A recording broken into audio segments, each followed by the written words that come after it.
안녕하세요. 크로마 국제기독학교의 정효재 목사입니다.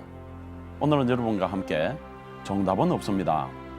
또는 틀린 대답이 오랜 세월이 지나면 정답이 되는 수가 있습니다. 라는 말씀을 드리고 싶습니다. 이스라엘에는 예배 처소인 회당이 동네마다 있고 랍비가 있어서 신앙과 생활의 거의 모든 문제를 조언하게 됩니다. 오늘날 교회의 목회자와 같다고 할 수 있는데 이들의 권위가 매우 절대적입니다. 최근에 저희 학교에 이스라엘 교육을 전수하기 위하여 이스라엘의 한 가정이 들어왔습니다.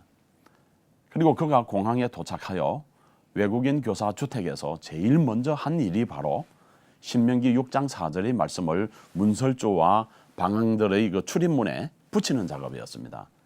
가장 소중하게 생각하는 말씀인 쉐마를 메주자라는 통에 넣어서 붙이는 일이 한국에 와서 제일 먼저 한 일이라는 거죠. 놀랍게도 이스라엘 사람들은 성경에 기록된 말씀을 실생활에서 그대로 실행하면서 산다는 것을 더욱 확실하게 알게 된 일이었습니다. 그리고 두 번째로 한 일이 뭔지 아세요? 바로 랍비에게 전화를 하여서 안식일을 보낼 장소와 음식에 대해서 물어보는 일이었습니다. 한국으로 입국하기 전에 이미 랍비의 이름과 전화번호를 알고 있었고 그에게 물어보면 다 안다라는 신뢰도가 실로 놀라웠습니다. 아마 이는 오랜 전통에서 나오는 신뢰일 것입니다.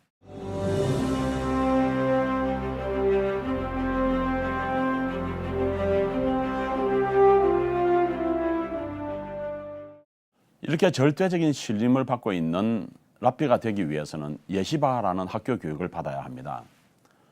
그리고 입학시험도 치러야 될 만큼 입학하기도 꽤 까다롭습니다. 이 학교에 입학하기 위해 시험을 칠 때에 유명한 일화가 있죠. 랍비가 학생들에게 질문을 하는데 두 아이가 굴뚝 청소를 하고 돌아왔을 때 하나에는 얼굴이 깨끗하고 하나에는 얼굴에 검정이 묻어 있었습니다.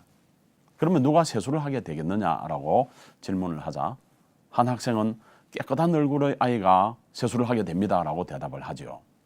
그의 논리는 상대의 얼굴에 묻어있는 검정을 보고 나도 묻었을 것이다 라고 생각하고 세수를 하지만 검정이 묻은 아이는 다른 친구의 얼굴이 깨끗한 것을 보고 자기는 깨끗한 줄 알고 세수를 하지 않는다는 것이죠. 랍비는 빙그레 웃으면서 그렇지 라고 대답합니다. 그리고 다른 아이는 당연히 검정이 묻은 아이가 세수할 것이라고 답하지만 또 빙그레 웃으면서 그렇지? 라고 긍정도 부정도 아닌 대답을 합니다. 그리고 랍비는 또 질문을 하죠. 너희들은 굴뚝 청소를 하고 온 아이들이 어떻게 깨끗하게 돌아올 수 있다라고 생각하니? 라고 말씀이죠. 단답으로 답을 찾으려고 하지 말고 문제나 질문의 요지를 잘 알고 대처할 것을 알려주는 일화인 셈인데 문제를 받으면은 그 문제의 정당성부터 생각해보고 왜라고 생각하라는 것입니다. 그리고 절대로 틀렸다라고 말하지를 않습니다. 그렇게 생각할 수도 있겠구나라고 생각하면서 그 아이의 생각을 존중하고 긍정해 주는 것이죠. 그리고 정답을 찾으려고 생각하는 것이 아니라 바르게 생각하는 법을 왜라는 질문을 통해서 찾아내라는 것입니다. 성경 말씀대로 살려고 노력하는 이스라엘 사람들을 보면서 우리들 학교에서도 말씀대로 사는 것을 적극적으로 가르쳐야 되겠다라고 생각해 봅니다. 그리고 신명기 6장 4절에서 5절 말씀인 이스라엘아 들으라 우리 하나님 여호와는 오직 유일한 여호와이시니 너는 마음을 다하고 뜻을 다하고 힘을 다하여 네 하나님 여호와를 사랑하라라는 명령을 9절에 기록한 대로 집 문설주와 바깥문에 기록할 것을 보여주려고 합니다. 하나님 말씀을 실행에 옮겨서 살아가는 것을 직접 보여주자는 것입니다. 그리고 이 유대인 교육자는 선생님들에게 토론하는 실제 모습을 보여주어서 교실에서 학생들을 대하고 질문하는 모습이 확실하게 변해서 질문형 학교를 이루어가고 있습니다.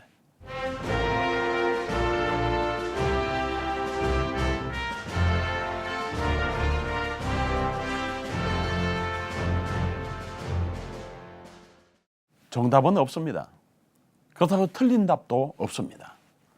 학생들을 OX형의 단답형 또는 단순 암기력을 높이기 위한 교육은 우리의 아이들을 단답형 인간으로 만들어가게 됩니다.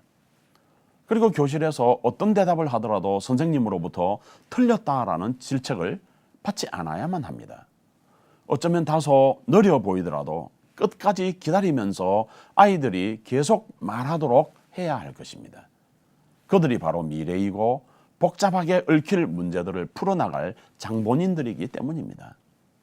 아무리 어리석은 대답을 하더라도 충분히 존중받아야만 합니다. 네가 틀렸어 라고 답을 듣는 순간에 아이들은 좌절하기 시작합니다. 달걀을 부화시켜 보겠다고 닭장에 쭈그리고 앉아있던 에디슨은 발명왕이 되었고, 기계적인 수학에 질려있던 아인슈타인은 위대한 과학자가 되었습니다. 무한한 가능성을 보고 단답형 인간을 길러내지 않으려면 한없이 긍정하고 그들의 대답이 옳을 수도 있다라고 생각해주는 교육, 이러한 교육이 우리의 미래를 바꿀 수 있을 것입니다.